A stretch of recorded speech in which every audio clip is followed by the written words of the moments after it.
Thank you for tuning in to Starting Small. Today, I'm joined by Jesse Cole of the Savannah Bananas. Jesse, thank you so much for joining me today. Excited to be with you, Cameron. Amazing. So I'd like to start out with your upbringing. Where did you grow up, and what would you say your childhood was like? I grew up in a little tiny town, Scituate, Massachusetts, about 7,000 people, a little beach coastal town in the South Shore of Massachusetts. And yeah, my upbringing, was an only child. Baseball was it for me. I just loved baseball, fell in love with it. My dad, started teaching me when I was a kid. He actually even bought a baseball facility so I could play year round when it was cold. And that was it. I loved baseball. Obviously I loved Disney. My parents were fortunate to take me to Disney when I was a kid a lot. And, that was it. That was it. Every day after school, my dad would pick me up and we'd go play ball, and grew a passion for it then. Amazing. So with your dad also being an inspiration for that, did your dad have an experience with baseball growing up, and what was that like?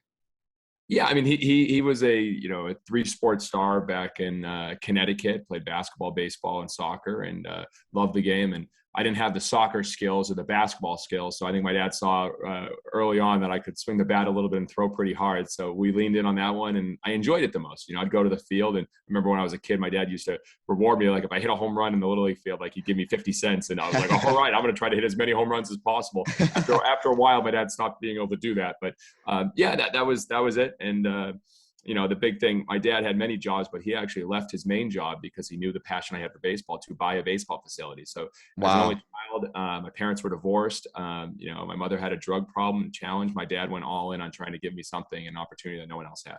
Wow.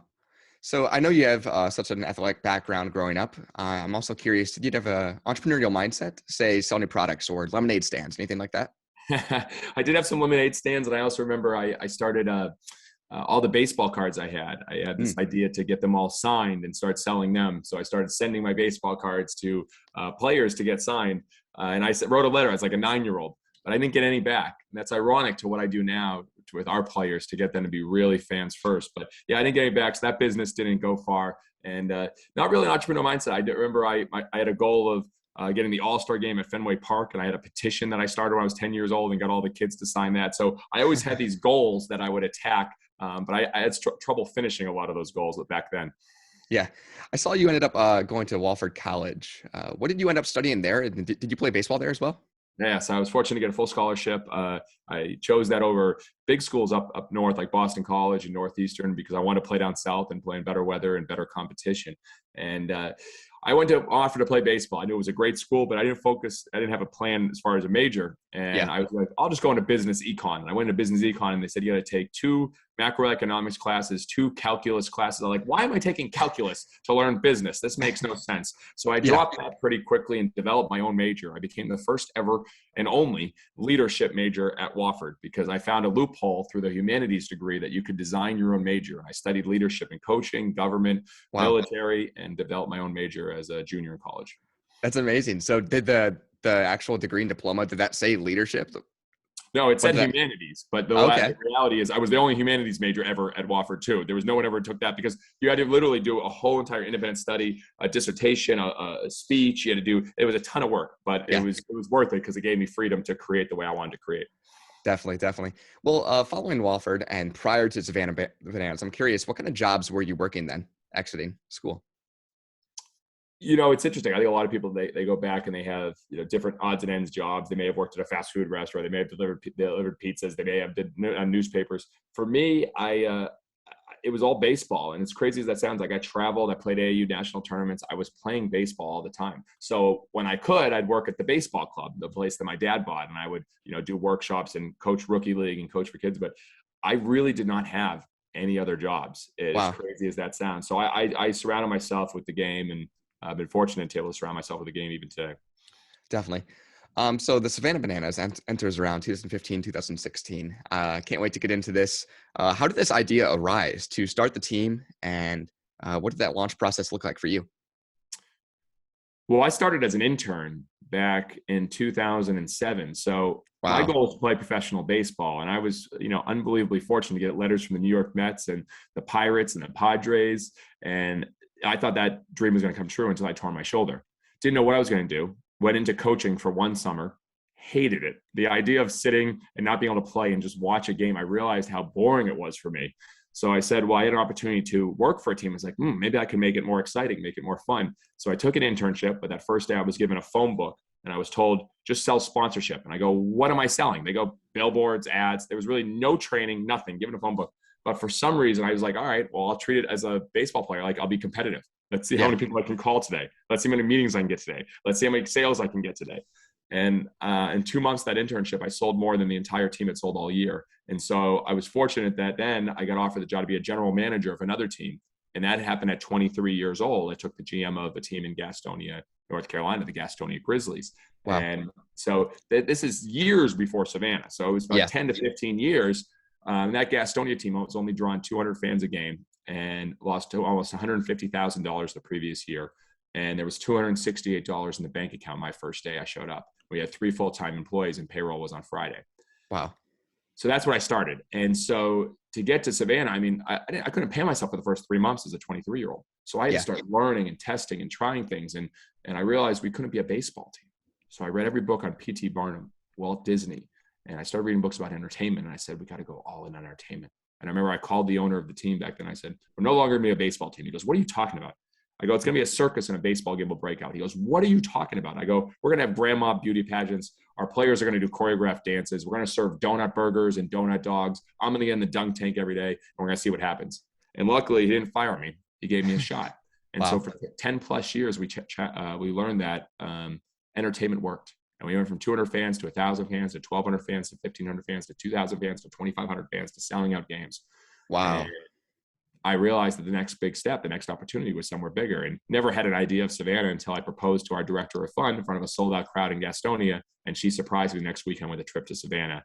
And we went to the minor league ballpark, fell in love with the stadium, brick columns, 1926 stadium. You could feel the history. Babe Ruth played there. Aaron played there. We walked in, this minor league team, the New York Mets affiliate. There was less than 200 fans in the stadium. It was like a tumbleweed just went through the ballpark and it was dead air. And I thought right then, I go, why don't we bring what we were doing from Gastonia to another level and bring it to Savannah? And so that was how it kind of started in 2015. Wow. So how did that transition work with that existing team there? Did you pick up the players that were currently there and evolve the team that was existing? No, we didn't buy the team. We bought an expansion team. That team left because that team said they could never be successful in an old ballpark. They said Savannah would never support a baseball team. So they picked up their stuff and left, cut the phone lines, cut the internet lines, took everything out of the ballpark. And when we showed up, it was deserted and a disaster. And that's how we started with an expansion team. So we had to build our own team, build our own players, build everything to start over. So what does that recruiting process look like? Do you look to colleges to recruit new players, and especially at launch? How did that look like to establish the new team? Yeah, and that wasn't the goal. So yeah, I got you. When we first started, the goal was to be able to develop support, the fan support. You know, the players are, when you have a team, you know, you get players and we let our coach take care of that. And so our coach said he'll get players, and it was a challenge. I mean, there was no name. We had no name for the team the first 6 months. And we only sold a handful of tickets, and we overdrafted our account, and we were out of money. And my wife and I had to sell our house and empty out our savings account, and we were sleeping on an airbed. All that happened in the first 6 months. So the focus wasn't on the players we were getting. The focus was on trying to survive and try to be able to be a franchise. And so that was the goal. As far as the players, we just hope that would all come together. Certainly. So you mentioned all the time, and I see it on the website as well. It's a fan-first experience at the Savannah Bananas. What did the vision look like for you? I'm sure it has evolved since you launched, but at launch, what did that vision look like for the team, organization? It was save baseball in Savannah, save Grayson Stadium. At first, it was just keep baseball going and show it in a different way. And then, you know, we had a vision that baseball is too long, too slow, and too boring, and that the fan experience is not what it should be. And baseball could be different, and so could the fan experience. And the name of our company is Fans First Entertainment. Our vision, our mission is fans first, entertain always. Everything we do is fans first. So to do that, if baseball is too long, too slow, too boring, how do you make it more fun? So could we have a senior citizen dance team called the Bananas? You know, could we have a male cheerleading team called the Bananas? Could we have a breakdancing coach? Could we have a banana band that plays throughout the game? Could we have banana babies that we lift up in the air and sing, nah, Savannah, yeah, nah, here? Could we do all of that to add to fun? So that was about the entertain always. And then, you know, fans first. Eliminate the ticket fees. Eliminate the convenient fees.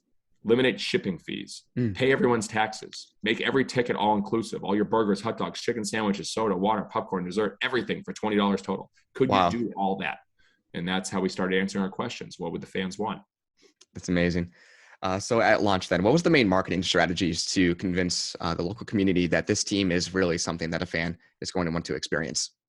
The marketing strategies failed. I Really? mean, oh yeah. Well, we came in and I wasn't wearing the yellow tux, so we were trying to fit in. So we Yeah. were doing newspaper, radio, social media like everyone else, selling Hmm. like everyone else, and we only sold a handful of tickets. And my wife and I had to sell our house and empty out our savings account. So I don't think anybody should have a marketing plan. I think you should have an attention plan. Yeah. Attention beats marketing 1000% of the time. If you're marketing like everyone else, you're going to get results like everyone else. So we came up with an attention plan, and that was named the team the Savannah Bananas, then announced the Banana Nanas, then offer former President Obama an internship with the team. Then all these come up with Dolce and Banana underwear, come up with all breakdance and coach, and then announce that. And then more importantly, perform it, execute it, share it with the fans so they see it, they feel it, they get to know what it's like to be a part of it. And then they do all the marketing for you. And so, that first night we were wearing green uniforms because we weren't quite ripe. And we played terrible, made 6 errors, but they watched all the dancing, all the fun. They watched players deliver roses to little girls in the crowd, and they left that game and told everybody. And so from only selling a handful of tickets after that game, we sold out every single game. And now today, 6 years later, our wait list is over 40,000 for tickets. Wow, that's amazing. So I know at an organization like this, it's very important to find the right hires in every single category. I'm curious, how do you draw in new hires? I know they have to have an external, have to be very outgoing for some of their positions. How do you find those hires, and what do you look for, especially as an owner for Savannah Bananas? At first, the first thing Emily and I wanted was just someone that we could trust, someone that could be loyal, someone that we've worked with, that we know what to expect. And so we hired Jared Orden as our 24-year-old president, which is crazy, 24. But Yeah. he started with us at 24, and now he's become a partner and become a part of everything we're doing. The rest of we just hired 3 22-year-olds out of college that we liked their personality. We believed they'd give it a shot, and they were interns. 2 of them were interns with us, so we knew they had a good attitude. But then after that, we're very clear. It's not about necessarily recruiting. It's about attracting.